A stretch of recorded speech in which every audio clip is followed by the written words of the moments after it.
Hello and welcome to True Crime Diary, a light-hearted podcast on a serious subject. Every 2 weeks we look back through true crime stories to discuss an event that took place on this week in history. I'm your host Mark Decana, and with me as always are my friends Jed Lester. Hello.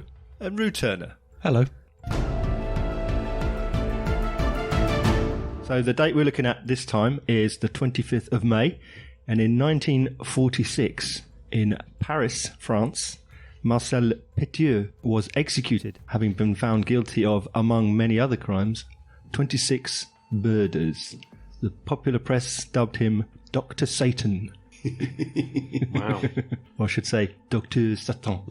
Because one thing the devil needs is a medical degree. Yeah, quite right.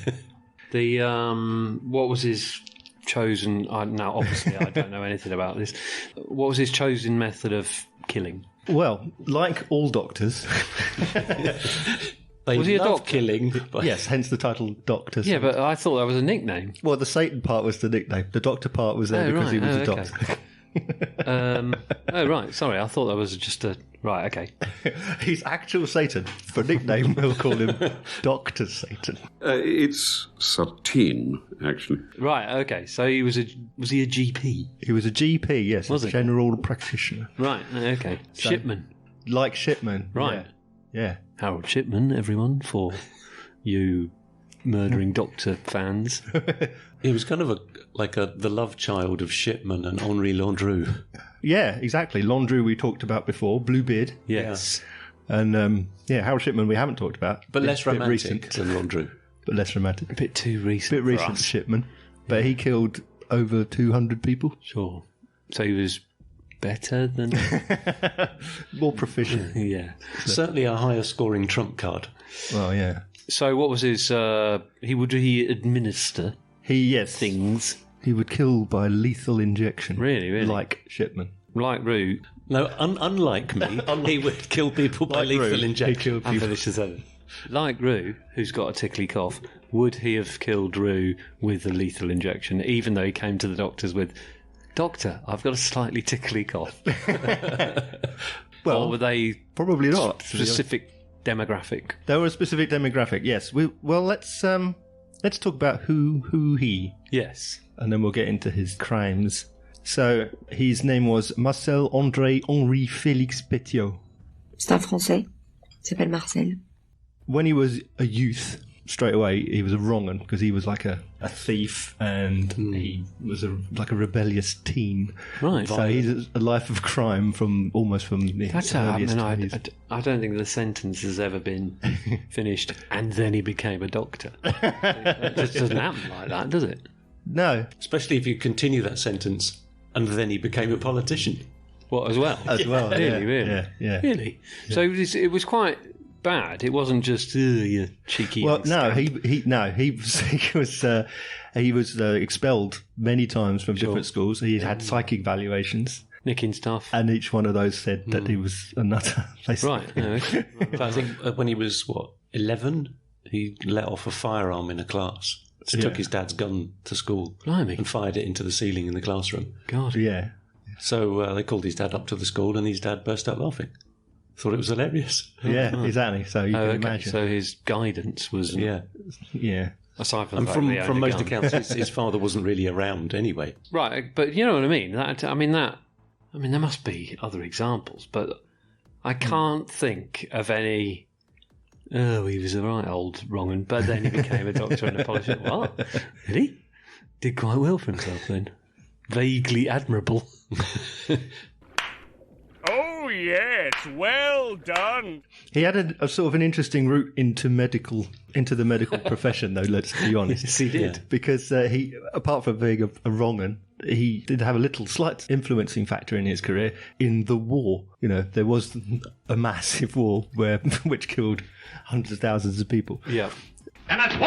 So his experience in World War One was not great. Then he joined in 1916. He got gassed out, and he kept going around all the rest homes to recuperate. Yep. And each time he went to one, he would steal whatever he could, Oh, okay. Yeah. morphine or steal or that. whatever, I or anything thought you that meant an apple. Well, yeah, whatever he could get his hands on. Right, He'd okay, nick okay. other patients' wallets and Yeah. blankets and things. Yeah, he's kind of a bit of a kleptomaniac, really. He would nick anything Right, with yeah, no okay. real regard for whose it was or what he wanted it for. Or Yeah.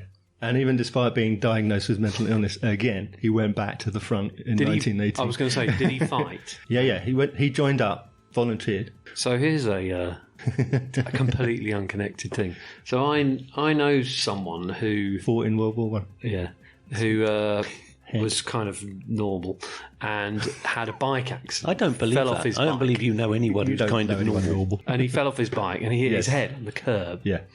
And there was, he's all right, but there was rehabilitation was required, and seemingly everything's fine now, apart from one thing where he literally has got a overwhelming desire to nick stuff.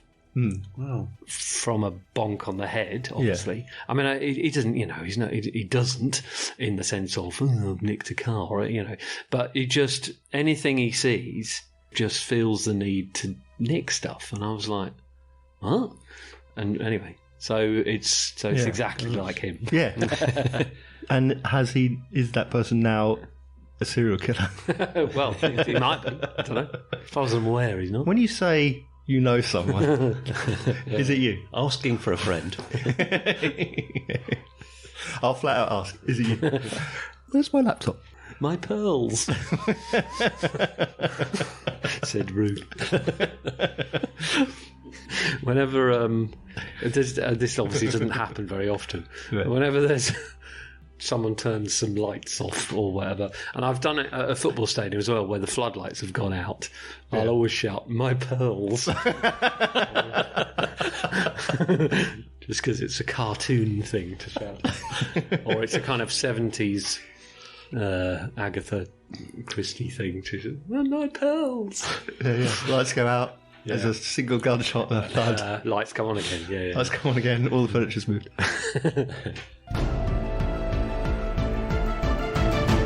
So Petiot, in and out of war, in and out of hospital, in and out of mental illness diagnoses. Yes.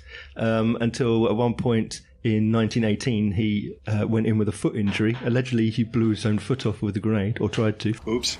He finally got discharged under disability with his foot injury, his grenade foot injury, and his litany of mental illness diagnoses. Yes. Yeah.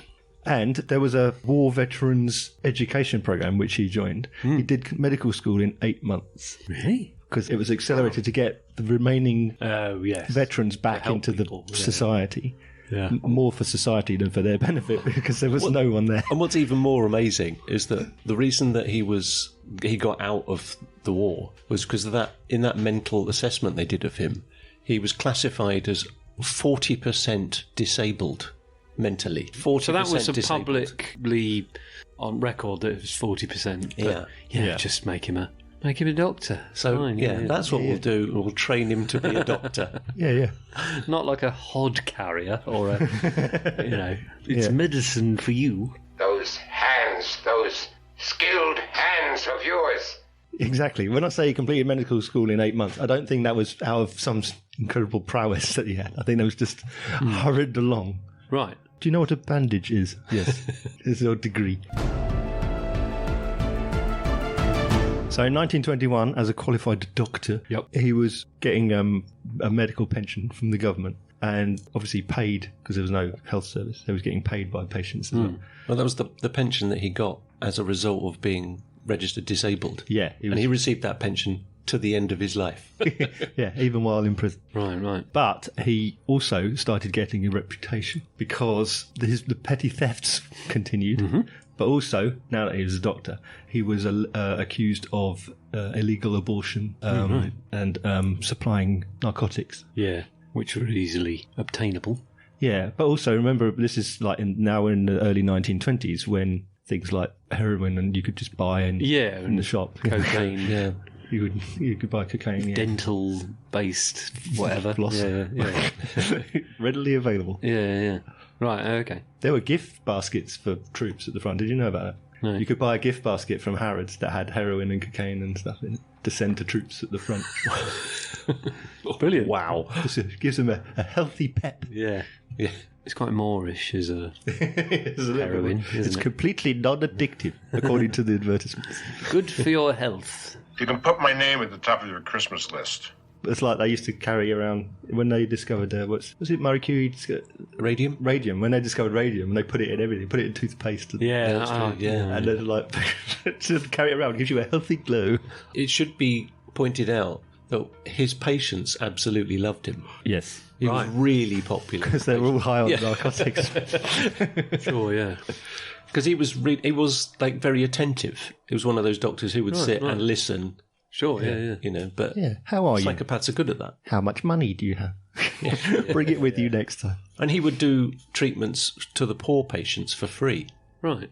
When I speak to you, please answer yes, doctor, or no, doctor. And when you talk of me, say the doctor did this, or the doctor said so-and-so, the thing I'm most particular about. He just helped them Sounds out. like a nice, you know? nice No enough wonder chap. that he was popular. Yeah, what a lovely bloke. Well, his popularity would serve him well. Would there be lots of addicts post-war Yes, because sure. of Yeah, oh, the yeah. old Oh yeah. lovely gift? Well, gift basket? the likelihood is they would have been diagnosed as having something else, not Yeah. with like withdrawal. Yeah, you're right. They Yeah. would be like, oh, he's got, Oh, I see what you mean, shell yeah. shock or Yeah. something. Yeah. When he's just a When he's basically just like crack addict. crackhead, basically. Yeah.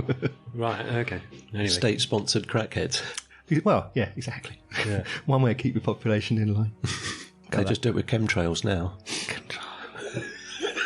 Fucking hell. Not a thing. Put it in the water. No. This is a conspiracy. That's what this is. Now, there was an interesting event in which case one of Petiot's patients had a young daughter. And Petiot had an affair with her in 1926. And she disappeared that year. There was a police investigation and they couldn't work anything out other than Petiot had been apparently observed loading a trunk into his car suspiciously. Okay. Which is, I don't know why that would be suspicious. But the police investigated and they said, she must just be a runaway. But it is now, or later alleged that she might have been his first murdered victim. Oh dear. Well, there was also in that village, Suggested, yeah. shortly afterwards, a wooden case was found in the lake that contained the headless body of a young girl. Right. Yeah. It's likely Yeah. that it was her. I was in a No DNA back then. got into an Uber last night, and Where's this going? I loaded my suitcase into.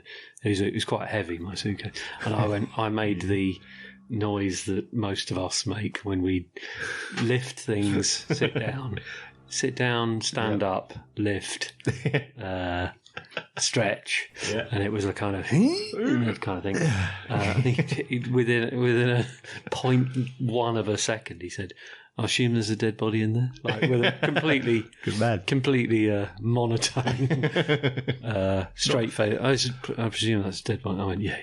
Not a complete one. The correct. I was going to say the correct answer is most of.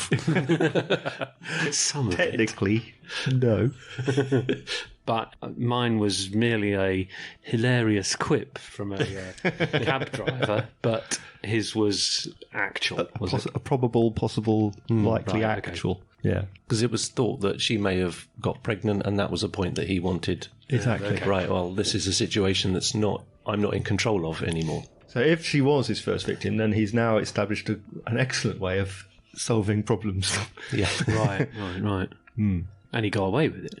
And he got away with it, yeah. That particular one. Yes. So that year, 1926, that's when he decided to start his political career as a popular doctor. Yes. And therefore local That happens quite a lot, personality. doesn't it? Like popular local. There's various GP politicians or doctor politicians, basically, aren't there? Yeah, it's a figure of respect, I suppose, in education, sure, yeah. particularly then. Right. Yeah. Okay. Popular public figure becomes just a different kind of popular public figure. Exactly. Yeah. Arnold Schwarzenegger maybe. Yeah, it's a sidestep. Clint Yeah. Eastwood. Yeah. Let's list. There's all Men. the popular. Cicciolina. How do we get? So Petiot ran for mayor, That's a good idea. I could run for mayor. and he won. So he achieved mayoraldom. But how did he win? Well, he did hire people to disrupt the other candidates' campaigns. Oh, really? He was holding a political debate. That was disrupted. He hired people to disrupt the event. What, like ask searching questions to the other physically candidates? disrupt the event. Oh, okay. Had to be stopped. It's classic kind of skullduggery. Well, yeah, but I'm talking about just the narcissistic angle that you're coming. If you have murdered someone, as instead of, I don't know, lying low or just carrying on what you're doing or moving or whatever, you go, actually, do you know what? I am now going to this euphoria that I've got from that. It makes me want to run for office. Exactly. Yeah. It's like, what are you doing? I've done something I definitely want to now keep a low profile. Yeah, I know. Oh, I know. I'll keep a low profile in the town hall. Hiding in plain sight. Wearing chains. Wearing a sash. Yeah. Yeah. But he's just like a pathological liar. Sure, it just, whatever you'd say or do, it just find an angle that would make his interpretation look like the truth. Sure, yeah. For however short a period. Oh, how. Modern life hasn't changed at all. No. I want people to look at me and say, that is one big mayor. Now, while in office, he immediately began embezzling funds. No, yeah, of course he did. Yeah. There's huge contracts that he would sign to pay these other companies to do works. The works would never happen. Right. The money would be paid. The companies never really existed. Yeah. So there's loads of receipts for all of this work that would never happen. Right, okay. As mayor, I promise to root out the source of this corruption. So the people who are suffering from his thefts and his financial skullduggery and shenanigans, they complained to the prefecture and he got suspended. But because he was so popular, particularly with his own council, they all resigned. He resigned, they also resigned. So they basically had to... like Spartacus. Had to back down, yeah. Right. Wow. So he really was loved. Yeah. In fact, very shortly after that, he got elected to the council of the prefecture. Right. So 1 minute they suspended him, and then now he's on the board. Central European politics. Yeah.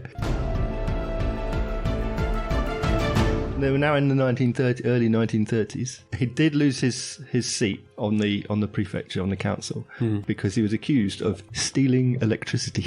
Yeah. What? Not to take it home in a in bag. satchel at the end of work. Via that and a roll of toilet paper. Wires in the street, kind of. I don't know what they mean by that. It's not expanded upon. I don't really know how you can do it any other way. Stealing electricity, yeah. Yeah, it just must be unmetered use of electricity. You know when you go to, I don't know, like India or something, and then a telegraph pole has got 1,000 wires coming out of it. Yeah. I'm assuming it's that kind of... So now Petiot has relocated himself to Paris and he's set up a new practice. But the rumours of abortions and narcotics follow. It's an interesting balance between the accusations around him of corruption or dubious practice and the popularity that he's getting from his patients and from people in office. I'm a man of respect around here. They love me around here. I'm a swell guy. He seems to be very much respected. So when people complain about him, he gets away with stuff because they go, "Oh, he wouldn't do that." It's corrupt officialdom, kind of thing. So much so that by 1936, he's made médecin d'état civil, which is basically the medical examiner. So he can now sign death certificates. Yeah. Right. You're dead. God. You're dead. You're dead. Wow. And interestingly, in the same year as that, he also was put away in a mental institution for kleptomania. Oh my God, during the same time I period. understand how this is all going on side by side. Yeah. So through this forest of red flags stands this pristine man, Surrounded by red tape. Jimmy Savile-esque. Well, very much so, yeah. Carry on as normal. The national... No, I mean, he was kind of a national treasure, wasn't he? For Well, certainly a local... Different set of crimes, but yeah, it was kind of it's the same sense like of escape. Hideousness, but championed and loved and on telly constantly. Yeah. Somehow made of Teflon. Absolutely, yeah. Exactly. I wrote to him once. Did you write to him? Jimmel? Yeah. Might have done. Yeah, might have done. I certainly did a drawing, which I still have, when I was about what? 7. Of what? Of him sat in his big square chair with a pipe. I don't know why he's got a pipe. But... Never spoke to Pipe. Yeah, cigar. Cigar. Famously cigared. And he had a tease made in the arm. Yeah. Yeah.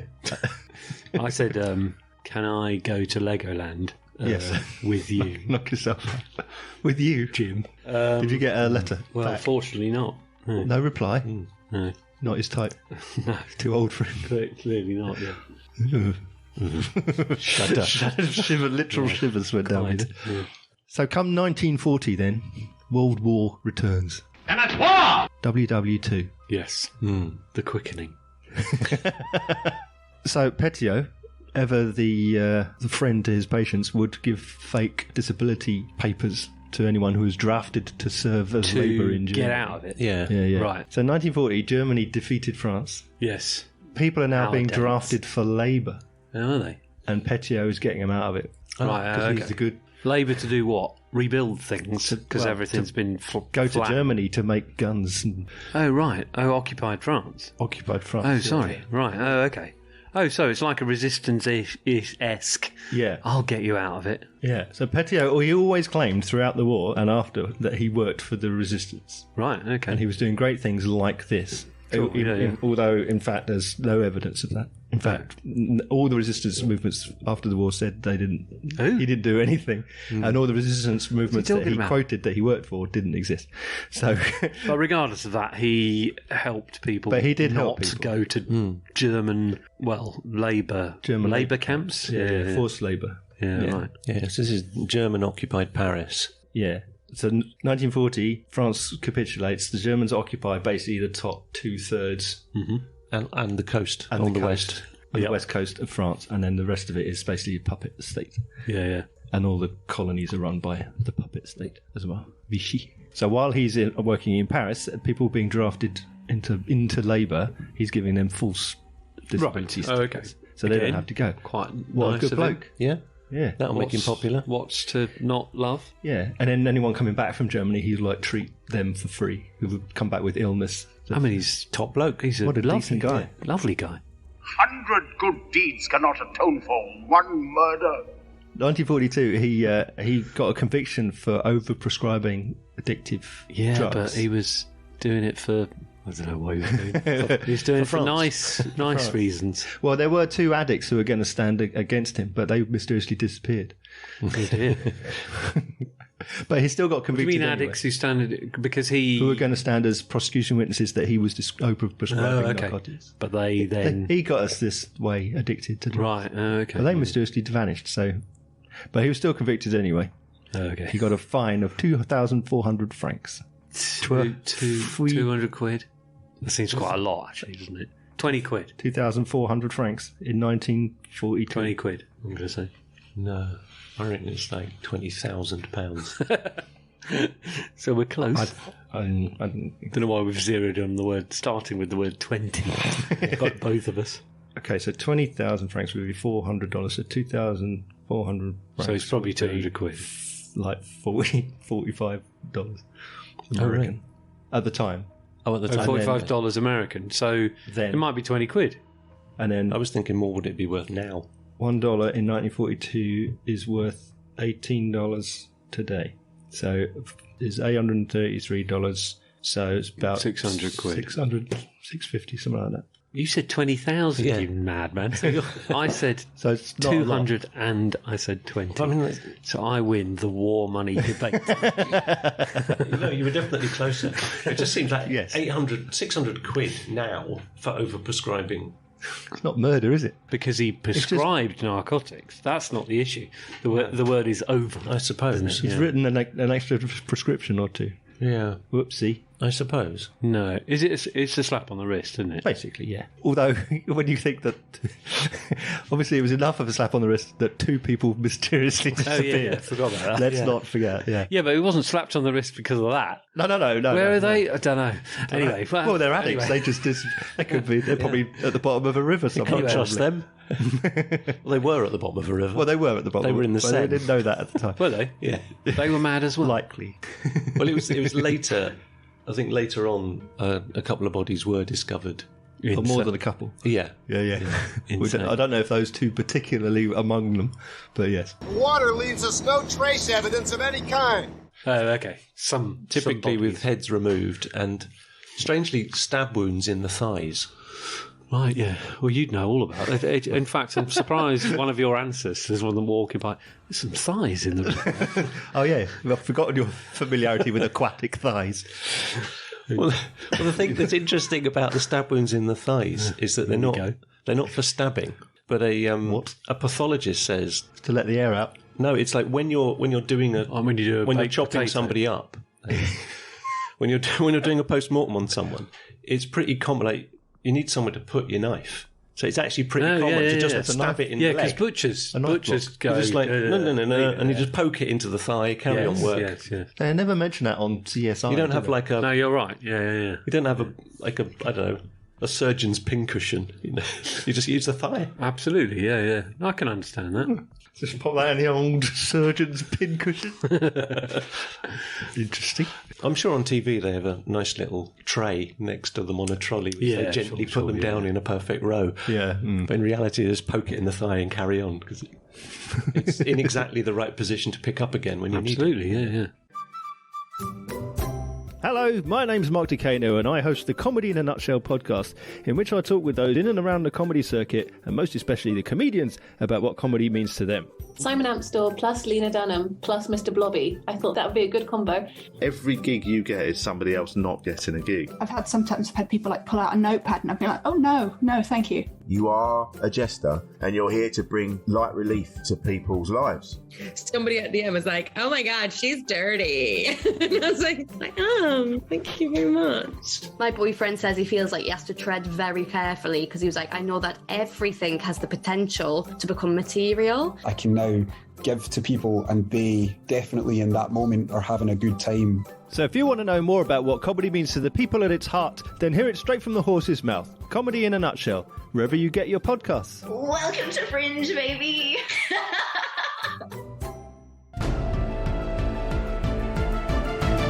So as the war went on, Petiot spent most of his time working on false escape routes. Right. He would have the code name Dr. Eugène, and there was an escape line so that anyone wanted by the Germans or by the Vichy government, he could get them out of France. All he had to do was pay 25,000 francs to him. Yep. And he could get them through this secret escape route all the way to South America, to like Argentina, through Portugal. Okay. It's sounds brilliant. Nice. Sounds great. Helpful chap. Yeah, what a good bloke. I mean, at this time he's known for helping. Making money out, or they have to pay for it, as opposed to him. Well, yeah, I mean, the kindness of his there'll be smugglers to pay, there'll be bribes to pay. Yeah, all sorts of things. Still lovely. I'm sure he's forgers to have passports made up. Exactly. Okay, all right. So he got some accomplices to help him on his escape network, named Fourier, Pintard and Nezonde, and they would basically gather up people trying to flee and direct them to him, to Dr. Eugène.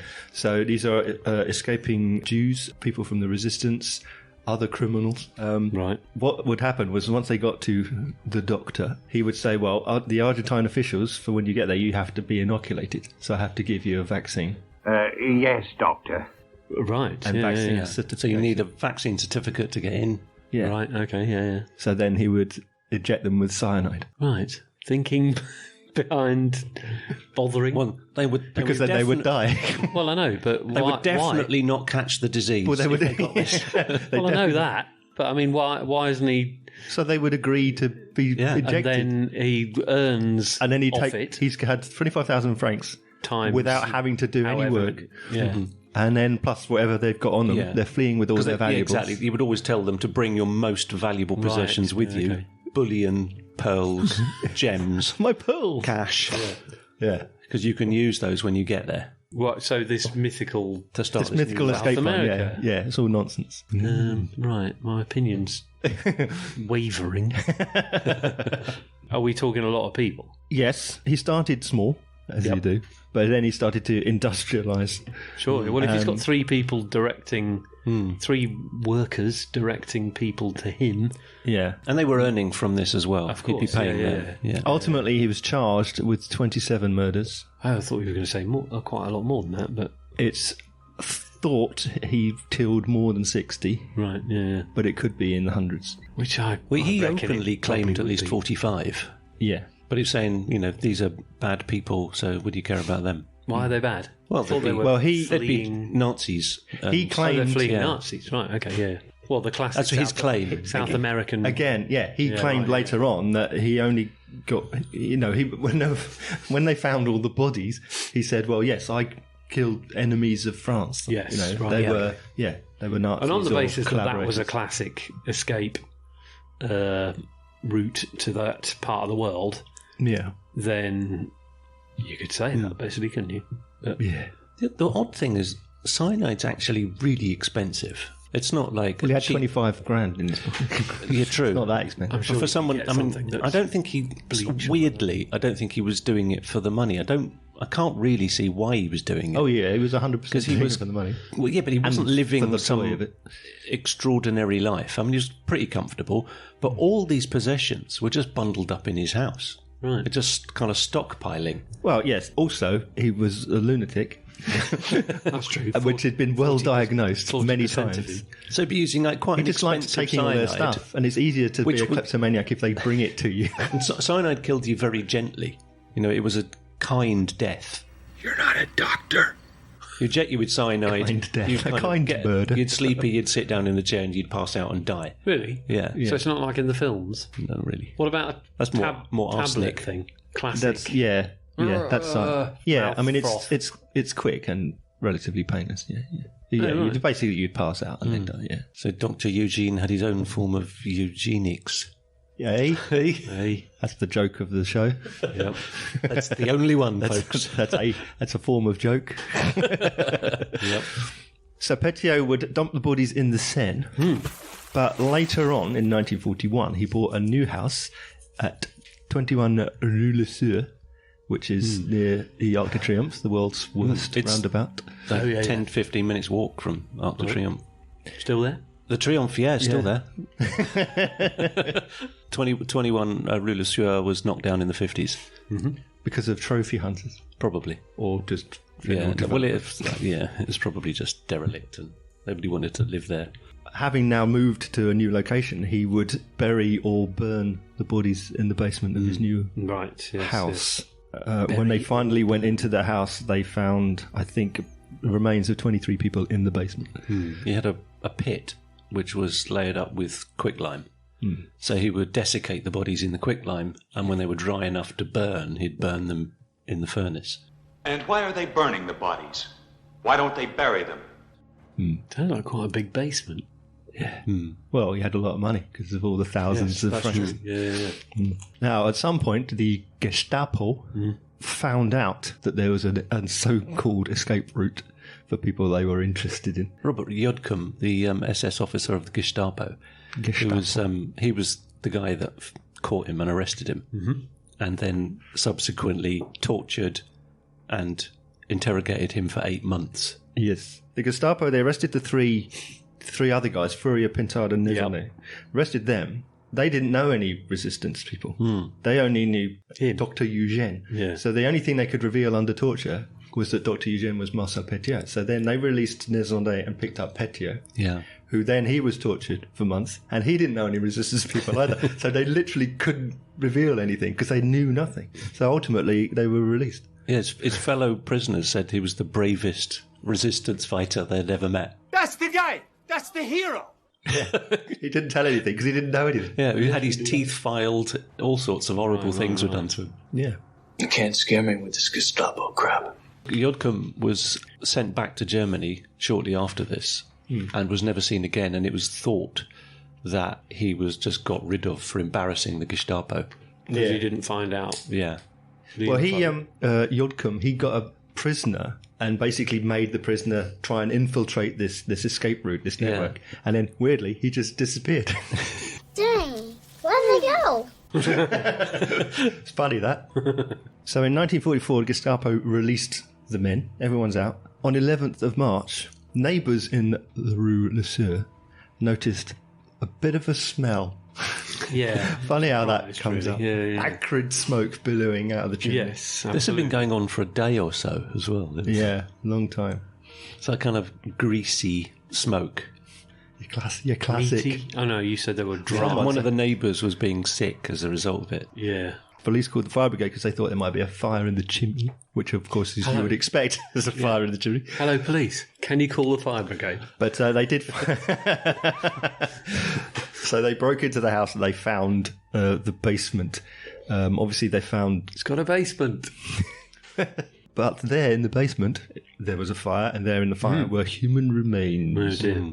And the pit in the back garden, and bags of bits of bones. That'll do it.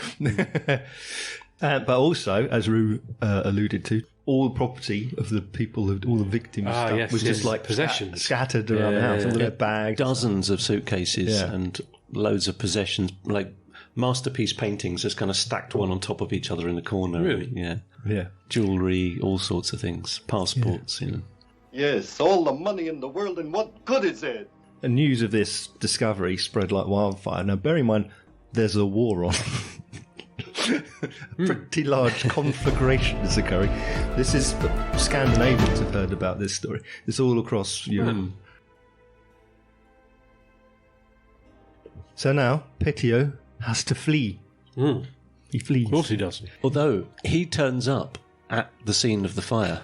Weird detail, on a green bicycle. Okay. So he can't be seen in the city. Claiming to be the owner's brother. Right. Because, of course, there's this division between Gestapo and the French police. French police want to look after French people and French ideas. Yeah. And then there's the Gestapo that people don't want to talk to. Sure, yeah. So he turns up and speaks to the French police and says, I'm the owner's brother. We're working for the resistance. I'm probably for the chop next. The Gestapo will be at my house. So there'll be loads of documents here relating to collaborators. So let me go and get the paperwork for these collaborators and destroy it. So the French police go, go sort it out. Great in you idea. go. Yeah, brilliant. Tidy up. Don't worry, I'll keep the Germans away. I'll create a diversion. Yeah, go and cover your crimes. Off he goes. That's good. That's good for him. The lovely police. So, for the summer of 1944, while there's, an Allied invasion going on very much in northern France, Petiot was hiding out, claiming with the people he hid that the Gestapo were after him because he'd been killing these informers and collaborators and Germans. He's changing his name, he's growing out his beard and all sorts of things like that. He has a dozen names and he can look like 100 people. And then when Paris was liberated in the summer of 44, he changed his name to Henri Valery and joined the Parisian uprising. So he's part of the... He joined the FFI, didn't he? The FFI, the French Forces of the Interior. And he became a counter-espionage captain. Right. So, he's becoming good at career ladders. Yeah, he's very good. He's quite a chameleon. He's just got the brass to just stand up and say, hey, everybody, look at me. And I've got loads of money, and I'm a respected doctor. It technically he isn't then, because he's changed. He's started afresh, I presume. And let's go, Henri, didn't you used to be Dr. Marcel? I suppose if people did know him, they would know him as... a resistance. That's the story you would have been putting about. So, as a psychopath, he doesn't care about your opinion. No, it doesn't matter to him. It's whether he can steer you to what he wants. Very thick. Yeah. Now, there was a newspaper called Resistance, which published an article about Marcel Petiot, and Marcel Petiot was affronted by the article, so he wrote to his attorney saying that all the allegations about that person were lies. But that implied that he was still in town because he'd read the newspaper, the Parisian newspaper. So they started looking for him, and of course, in order to find him, they drafted in Henri Valery. Of course they did. Yeah. So again, the classic story of the killer hunting himself. He's not here. I can't see him anywhere. He must have. Where do you think he's probably gone? Different country, probably. Yeah, exactly. South America. He's probably escaped to Argentina. I know, right away. Anyway, in October of 1944, he got recognised while attempting to flee the city in a Paris metro. Oi! He had 31,700 francs in his possession, a gun, and 50 different identity documents. Yeah, of course. As you would, I suppose, yeah. One amusing coincidence is at the end of Rue de la Sueur, or Rue La Sueur, you come out and you turn right, and there's a metro station just there called Argentina. Is it really? Yeah. Although the coincidence is more modern, because it was only in 1946 that it got the name Argentine as a nod to the help that they gave Paris during the war. By harbouring by sending food parcels and stuff. We'll send you food. You send us. You send us fascists. So it wasn't that the name, but I thought it was quite an amusing coincidence. So Marcel Petiot was arrested, imprisoned, and he kept up the story. Well, yeah, he kept up his story that obviously he had killed, but only enemies of France. He'd killed collaborators. Because obviously loads of people have done that in the name of France. Yeah. Perhaps not in that style. He said the bodies in the basement. They were there when I bought the place. Were there? Yeah, exactly. He said that they were already there. He'd already admitted that he killed people. Not my bodies. Why would I get rid of them? I just left them there. He said, yes, I killed people, but not the people in my house. Not those bodies. That's nothing to do with me. He was already dead when I killed him. I assumed that my resistance brethren killed them. So I just left them there. And all their stuff. And had a fire. And then had a big fire, yeah. A gathering. So, of course, like, as I said, that the police sort of found out from all the resistance groups. It's like, no, what are you talking about? Nothing to do with any of us. And then say, oh, well, about this resistance group, he said he knows X group and Y group. And he go, I've never heard of them either. They don't exist. So he was charged with 27 murders.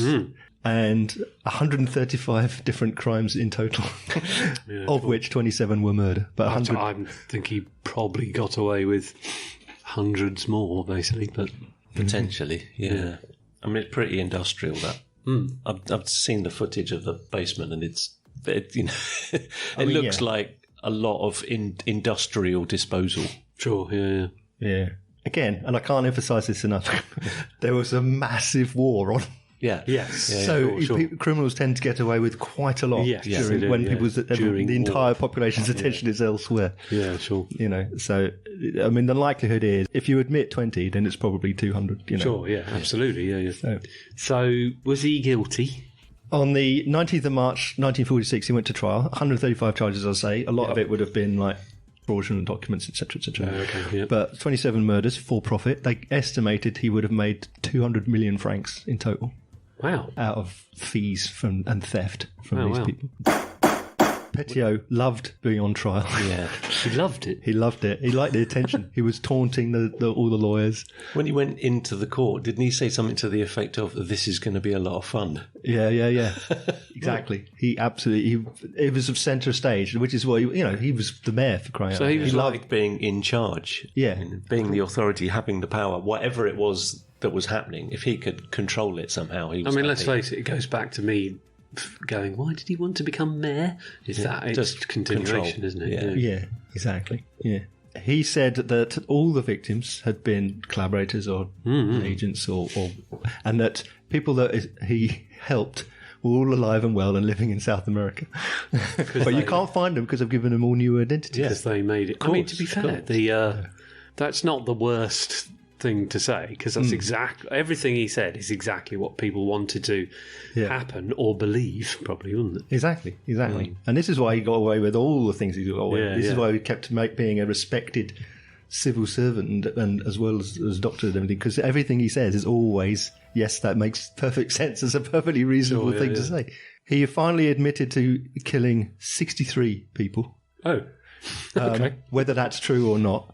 But he said he only killed 19 of the 27 people who were found in his house. Why he would differentiate. Yeah. But he said that 63 people were all enemies, i.e. Germans or spies. Sure. I imagine then that the ones that he didn't admit to, that they charged him with, were probably people you couldn't have got away with saying, I did kill them, but they were bad. Yeah. He's basically saying, so you mean blatantly good people that he would have... Right, yeah, sure. Yeah. So his defence obviously said, look, he's a massive resistance hero. He's not a horrible serial killer. Yeah. He's killed collaborators in Germans. He's basically a national resistance hero. But he was not believed. Okay. Yeah. So he was finally convicted of 26 of the 27 charges of murder, sentenced to death. It seems that you've been living two lives. So was that still the guillotine? Yeah. Yes, it was. Was it really? Yeah. I was hesitating when I was saying it because I thought surely it's not still that. Yeah, because the last guillotine was only in 1977. Yeah, we talked about that. Was that the public? Yeah, no, the last public one was 1939. Right. Yes. So it was, and that was in France, 77. But I think elsewhere it was 85. Mm-hmm. I think. Wow. So 25th of May. 1946. They struggled getting the guillotine to work, but they finally succeeded, and he was beheaded. He got what's coming to him because he beheaded people, didn't he? Allegedly, the headless. Well, Rue was saying about headless corpses being found. Yes, but we don't know that they were just some bodies. Oh, don't ruin my my brilliant. Well, it was observation. Several of the bodies that were found in the Seine matched time-wise and kind of size, age, and gender-wise victims that were missing, within the week or two before they were discovered. One of them being an 8-year-old boy. Right. Okay. On the other hand, even today, they pull how many bodies out of the Seine? Yeah. Oh yeah. Well, Le Monde reports roughly 50 bodies a year in the Seine, just in Paris. To this day. Yeah. To this day. Yeah. All Petiot's victims. Still pulling them up. New ones. Still digging them up now. Wasn't me. It was Petiot. Yeah. Dr. Satan. Well, when he walked to the gallows, no gallows. The court, no, not the gallows. No, when he approached Madame Guillotine, thank you, in the courtyard at Santé Prison, he turned to the crowd and he said, "Oi, look away. This won't be pretty." Right. There was public. No, there were people there, but it wasn't public. No. But it was packed. It was a packed crowd. So it wasn't done like in an open square inside a prison, but it was. There would have been viewers, because there's viewers even at electrocutions now. Well, they're kind of observers. Yeah. So I have one more date before we go away. Of course I have. Of course you have.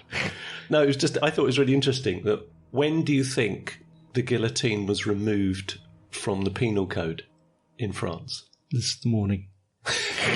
Today. Well, you said it's going to be ridiculously What did you say? late. 1985 globally. Are you talking globally?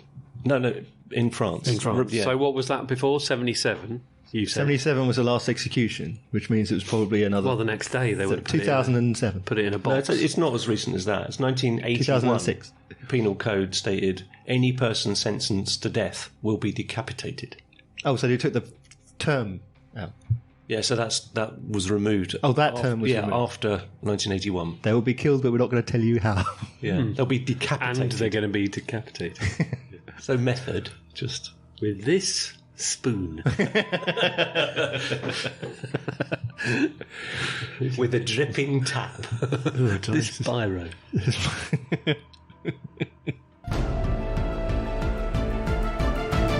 Pop Cole. Oh, yeah. So there is a French film from 1990 called really good Dr. Petiot, right, which talks about the war years. It's strangely compassionate towards him. God. Oh, yeah? Classically French. It tells it from Petiot's perspective, pretty much. Yeah. And he is the kind of avuncular, friendly, pleasant doctor. Of course he is, yeah. Just happens to kill people. It's a good film, though. It's really good. It stars Michel Serrault as... He looks like him. The lead. He does look like him. Does he? Yeah. You might know him from La Cage aux Folles. I can't remember what he looks like. It's like Marcel Petiot. Charlie Chaplin's film, Monsieur Verdoux, is based mostly on Bluebeard, but it's supposedly a characters. Right, yeah. Basically, it's any French serial killer. Yeah, of course. So there would have been influence. All two of them. All both. There is also a 2019 comic miniseries called The Butcher of Paris. Which Do you mean comic books, physical, like a graphic novella? Yeah, right, okay. Called The Butcher of Paris, which is about the story. But surprisingly, very little otherwise, considering it's got war and spies and murder. It's got lots of quite good stuff in it. I think there would be more movies made of it. Yeah. Let's do it. Let's make a film. Oh, the French one is good. I think it's a decent film.